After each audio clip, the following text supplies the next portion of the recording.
ओम दक्षिणे लक्ष्मणो यस्य वामेक जनकात्मजा पुरुतो मारुतिर्यस्य तं वंदे रघुनंदनम।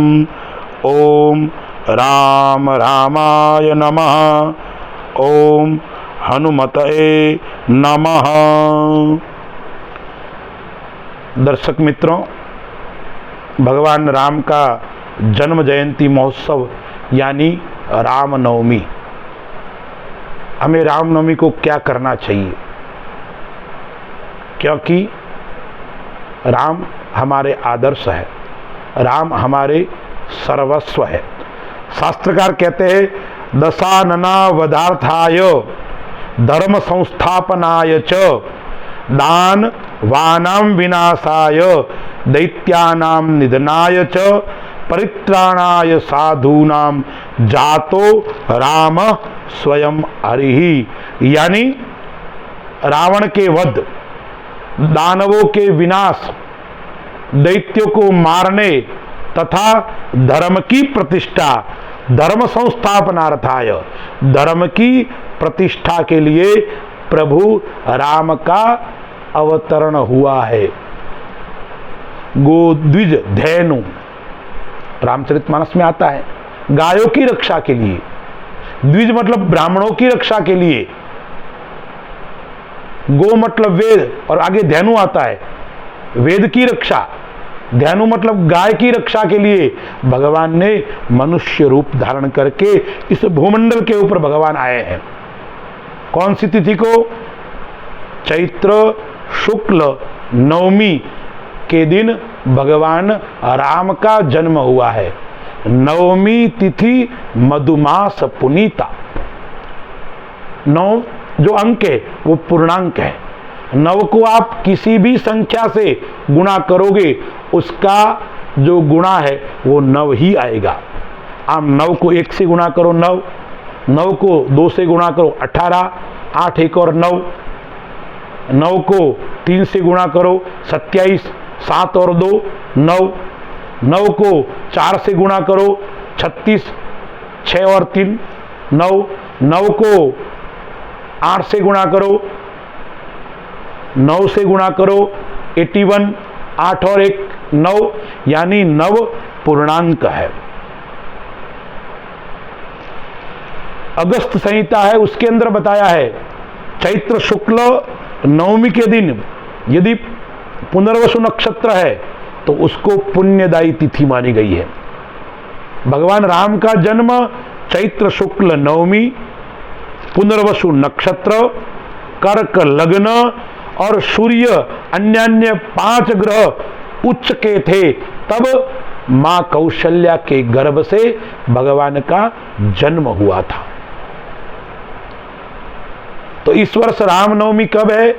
चैत्र शुक्ल नवमी तिथि बुधवार, तदनुसार दिनांक 17 अप्रैल 2024 को है। हमें क्या करना चाहिए शांति के लिए, परिवार में सुख के लिए, व्यापार में उन्नति के लिए, व्यापार में समृद्धि के लिए?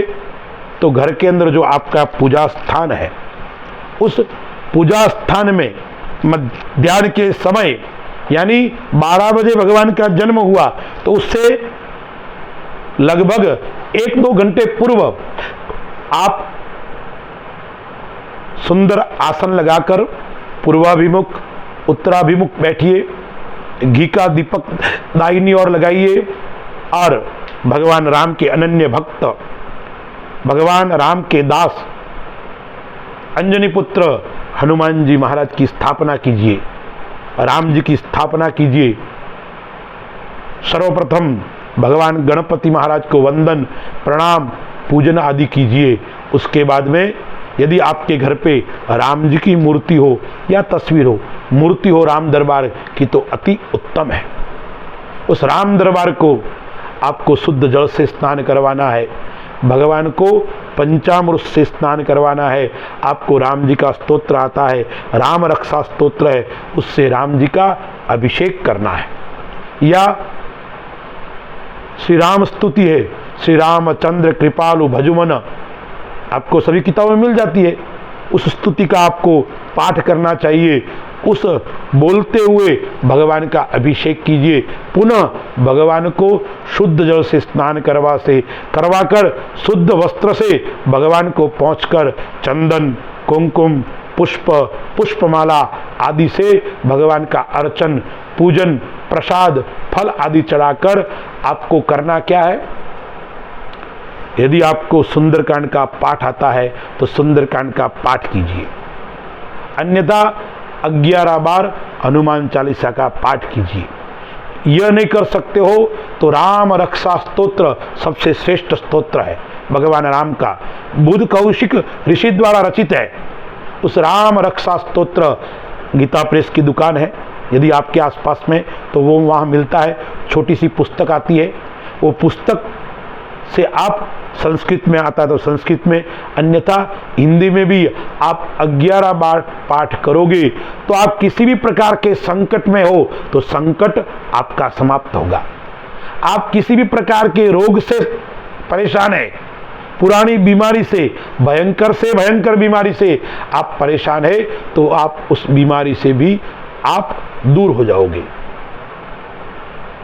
या आपके ऊपर न्यायालय संबंधी आप जेल की यातना भोग रहे हो, आप कोई कोर्ट कचहरी से परेशान है तो भी आप 11 बार राम रक्षा स्तोत्र का पाठ करोगे तो आपकी सभी समस्या समाप्त होगी।